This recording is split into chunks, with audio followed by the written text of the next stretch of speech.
Hi everyone, Kobe Duplessis here. Today I'm going to talk about soul contracts, designated arseholes, and shadow work, because all of those fit together, and then I'm going to tie that back into the inverted matrix that we're living in, and how we can wake up to union with source, right? Wake up to our multidimensional selves. So what did I say first? Soul contracts. Okay. So in many of the scriptures, as well as a woman called Dolores Cannon, it is made clear, if you look at it, that before you come into this reality, you decide what you want to learn. Because as I said in the previous video, this is a learning school. And yes, it is the lowest level that three-dimensional matter can find itself in. But still, when we come in, we want to learn certain things. So there's a beautiful little story by Neil Donald Walsh called The Little Soul in the Sun. Go watch it on YouTube. It's gorgeous. It explains this whole thing, and it can also be explained to children. So before we came in, if we decided we wanted to learn forgiveness, or we wanted to learn radical personal responsibility, or we wanted to let go of an abandonment wound, because there's nothing to forgive. Because on the other side of the veil, everyone is part of God, and it's just Ein Sof, the ineffable, unmanifest, experiencing itself from different perspectives. There's really nothing to forgive.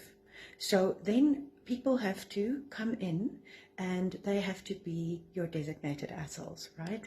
So for you to be able to learn forgiveness, there has to be something to forgive, right?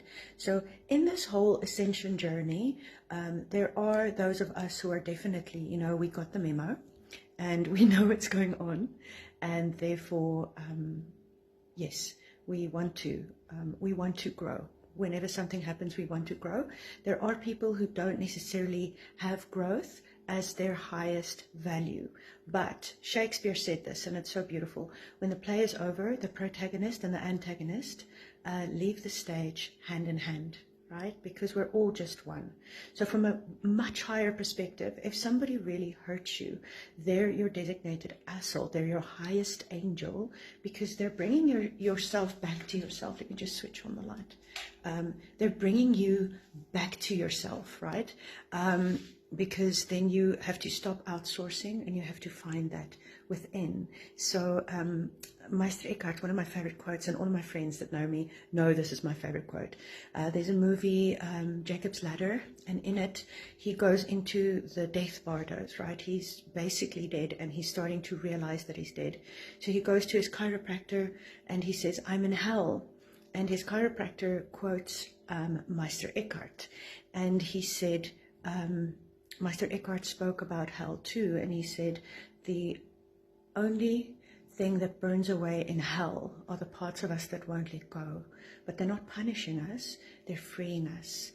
Because if you're frightened of dying and you're holding on, you'll see devils tearing your life away. But if you've made your peace, then even the devils are really angels freeing you from the earth, right?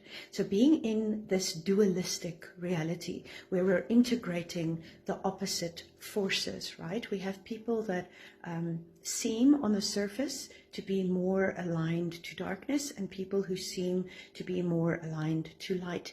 And it's very easy to go, oh, the light will win, the darkness is bad. But that is us denying aspects of ourselves. No, you absolutely have to move away from people who are so asleep and so toxic that they will hurt you. But at a much, much, much deeper level, this is conjunctio, right? In Jungian theory, philosophy, whatever, like psychology. So it's the divine alchemy of opposites, and therefore everything happens for you, like Byron Katie says.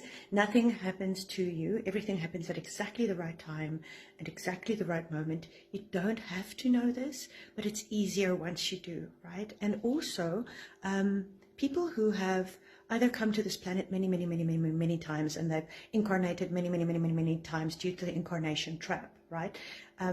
Their souls have started to use this game for growth. So when they write the soul contract, it's hardcore, So if you've had a very difficult childhood, and you've had a lot of rejection, and you've had a lot of pain, and you've struggled with money, then all of this, is part of your soul contract. And yes, it is important to be able to set your boundaries with spirit, sometimes go and change that soul contract a little bit and say, okay, this is enough now, but nothing ever goes away until it shows you what you need to know, right? So if you look at anything that comes in, and this is the same, when people go on ayahuasca journeys and they see, evil entities or whatever, that's an aspect within yourself that has to be integrated. And the only way you can integrate it is by loving it. Now, loving it does not mean that you're going to allow people to hurt you. It just means that with compassion, you can move away, because it's anger that actually keeps us stuck to people. It's unforgiveness that creates a bond, because you're still interfacing with that energy, right? And our job in this reality is to work on ourselves and to grow in ourselves, because this is a not photographic, now I've forgotten the word, holographic. This is a holographic reality. So if you look at Indra's web, right, it's got all the little droplets on it, and every single droplet is reflecting all of the other droplets, right? So we are a mini fractal of the whole consciousness of God, and through our integration of our own shadow, the whole is integrating its shadow. But, and this is the weird thing, everything is already happening all at the same time, all together, because as Richard Bach said, time is the movement of consciousness, right? So all realities, everything that could and ever happen is already there, and your consciousness shifts to it when you realize that it's possible. And the way for you to raise your frequency is to firstly see the pain, and absolutely be with it, right, and look at how much it hurt you, and then to see it from this higher perspective, so that you can let go, and so that it makes sense. What's that saying? With a why, anyhow is possible. And what was the other thing that I wanted to talk about? Oh yes, shadow work, right? So there's a woman called Byron Katie. She's amazing. You can go look at her work on the internet, www.thework.com. Also, you can just go on YouTube and Google Byron Katie. So she does mirror work. So let's say somebody is really, really, really irking you, really bugging you, you can't let go of the thoughts. You keep on mulling this over in your head. It's very good to then go and see what I'm projecting onto this person is actually within me. So if I'm saying I need somebody to love me, or they're not loving me, then where is it that I'm not loving me, right? Where is it where I need me to love me more? And once you start doing this, all the designated assholes, all the designated experiences that seem so horrible actually become a way to alchemize your perspective. And the more you alchemize your perspective, the more you wake up out of duality, right? And then you can actually entertain divine dichotomies, because you're seeing it from this higher perspective. And every time something happens to break you open, and you go through a dark night of the soul, and I'm not saying that this is easy, right? Like sometimes a dark night of the soul, most of the times, all of the times, a dark night of the soul strips you of absolutely everything, and it's great disillusionment, and the mind reels, right? But if you feel it and you go through it, eventually this leads to a paradigm shift, which leads to you being able to entertain more nuance, to integrate more light, to be more forgiving, and I know this sounds counterintuitive, but to actually have better boundaries, because you're not in the place of victim, you're in the place of love. And once you see the world through the eyes of love, you're seeing the world through the eyes of God.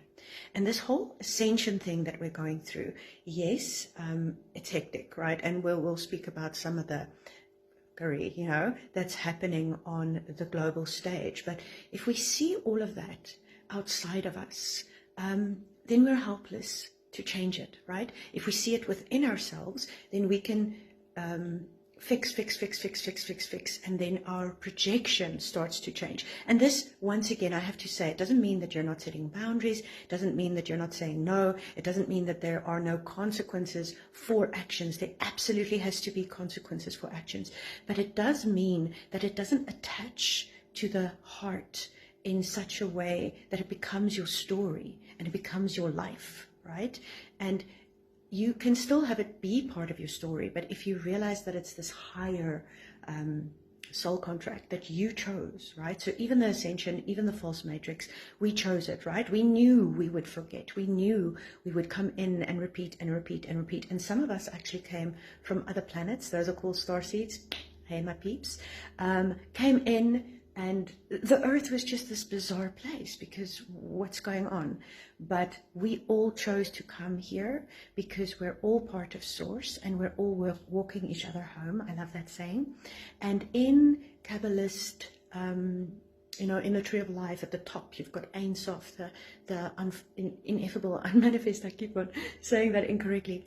And I think it's Caroline Myers. She also coined designated assholes, by the way. But she also said Ein Sof is calling itself back to itself. This is what is happening here. So I hope that this video helps a little bit with moving to a higher perspective when you're going through a lot. And please don't spiritually bypass, right? You have to feel it, you have to heal it, you have to be angry. All of the emotions are actually valid and they're needed. But don't loop there and get stuck there until it becomes your narrative, because then it becomes a self-fulfilling prophecy, right? And eventually you will be helped out of that loop. Because the universe is kind, but we can stay stuck there forever. So seeing it from this perspective usually, or hopefully, brings a bit of light. And also Byron Katie says, there are no new stories, right? And don't believe a story if it holds you back, but if a story actually helps you to navigate yourself through this matrix of opposites in a more loving, quick, and radical personal responsibility way, then keep the story. Okay, cool. Have a lovely day.